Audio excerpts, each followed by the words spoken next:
Viewers আসসালামু আলাইকুম। Mother TET automation এর আগে আমি কয়েকটা ভিডিও দিয়েছিলাম এই লাইসেন্স ব্যাপারে। এখন আবার লাইসেন্স এই আবেদন করছে অনেকেই। তো আমি সি ক্যাটাগরি যেটা এটা আমি একটু দেখাচ্ছি আপনাদের। সি ক্যাটাগরিতে কি কি ধরে, এবিসি লাইসেন্স যে বোর্ডে ওখানে যে আপনার পরীক্ষা দিবেন যে সি ক্যাটাগরি, সেই সি ক্যাটাগরিতে কি কি ধরে। প্রথমে আপনাকে ধরবে হলো কেবল সম্পর্কে। কেবল যেমন এটা একটা কেবল, এটাও কেবল, এটাও কেবল, এগুলো কিন্তু কেবল। তাহলে এই কেবলের মধ্যে ভাগ আছে, যে বলবেন যে এটা এটা আপনাকে দিল, দেওয়ার পরে বলবো এটা কি কেবল, সেটা আপনাকে বলতে হবে। দেখেন এই কেবলটা কিন্তু অনেক শক্ত এবং কত আরএম সেটা দেখেই বলতে হবে আপনি কাজ জানেন কিনা। তো এই কেবলটা হচ্ছে হলো পিভিসি কেবল, আর এটা হচ্ছে হলো ফ্লেক্সিবল কেবল। ঠিক আছে, ফ্লেক্সিবল কেবল এটাকে বলে এফটি, দোকানদাররা বলে এফটি, মানে মাঝে আছে দুইটা, আমরা বলি কোর। এটা হচ্ছে 2 কোরের কেবল। যেমন এখানে দেখেন, এখানে 3 কোরের কেবল আছে, তারপরে এখানে 4 কোরের কেবলও। তো এই কেবলের সম্পর্ক শেষ হয়ে গেল, আপনাকে আবার ধরবে হলো অন্য জিনিস। আপনি বাসা বাড়িতে একটা সুইচ লাগাইতে পারেন কিনা, যেমন এই সুইচগুলো আছে দেখেন, এটা কি সুইচ, এটা আপনাকে বলবে। এটা হলো পিয়ানো সুইচ, যেহেতু পিয়ানো টাইপ, যেহেতু piano switch, socket, regulator, indicator, lamp সবই হলো পিয়ানো টাইপের। হ্যাঁ, তো এই সুইচে আপনি ইনপুট আউটপুট, মানে ইন করবেন কোথায়, আউট করবেন কোথায়, এটাও ধরবে, এটা আপনারা জেনে যাবেন। তারপরে এখানে দেখেন ফিউজ আছে, ফিউজের মধ্যে কি থাকে, কিভাবে লাগানো থাকে, সেটা আপনারা এটা ধরতে পারে। ফিউজের কাজ কি, এটাও ধরতে পারে। তারপরে বাসা বাড়িতে এইচডিবি থাকে, এই এইচডিবির ভিতরে কিভাবে আপনার সার্কিট ব্রেকার থাকে সেটা ধরতে পারে। যদি আপনার এই যেমন এটা এসপি সার্কিট ব্রেকার, ডিপি, টিপি, আর আগের একটা ইয়ে ছিল যেটা কাট আউট বলে, এটা কাট আউট বলে। হ্যাঁ, এই কাট আউট এটা সামনে থাকে, এটা নাম বলতে বললে নাম বলবেন, ঠিক আছে।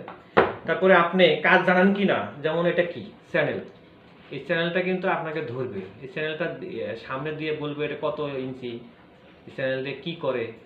আপনি যখন বলবেন তখন বলবে যে চ্যানেলটা কত ফিট হয়। যদি কাজ জানেন তাহলে আপনি বলতে পারবেন চ্যানেলটা সর্বোচ্চ হয় 6 ফিট, 6 ফিট পর্যন্ত হয়।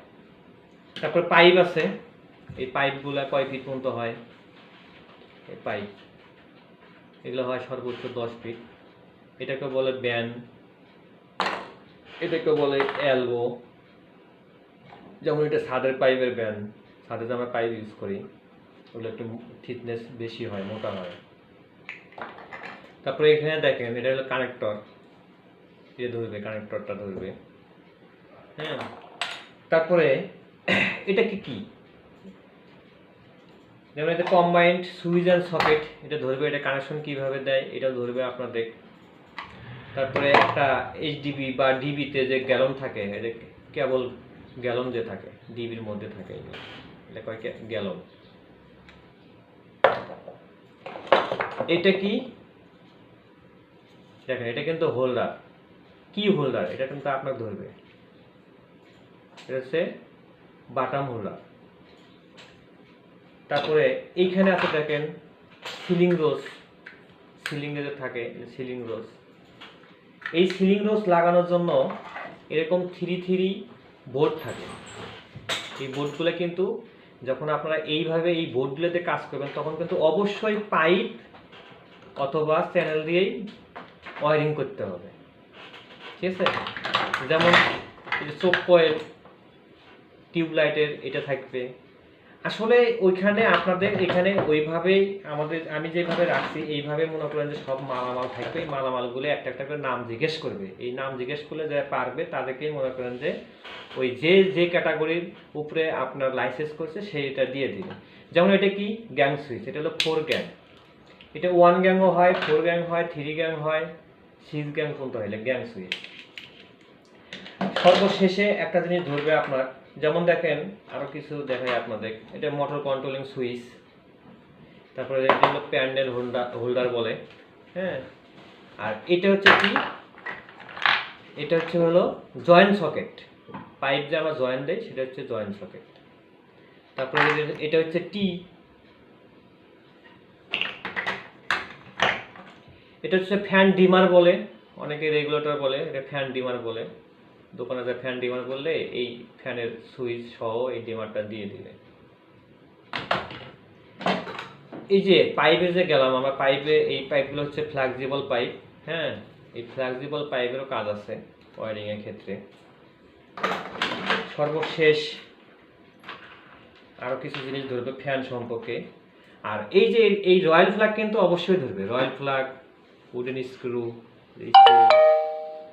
রয়্যাল ফ্ল্যাগ এগুলো ধরবে। এই যে ফ্যান, এই ফ্যানটা আপনার সামনে এইভাবে দিবে, খোলা একটা ফ্যান আছে, দেওয়ার পরে এটা ক্যাপাসিটরের যে সংযোগ, এই ক্যাপাসিটর সংযোগটা কিন্তু দেখাইতে হবে।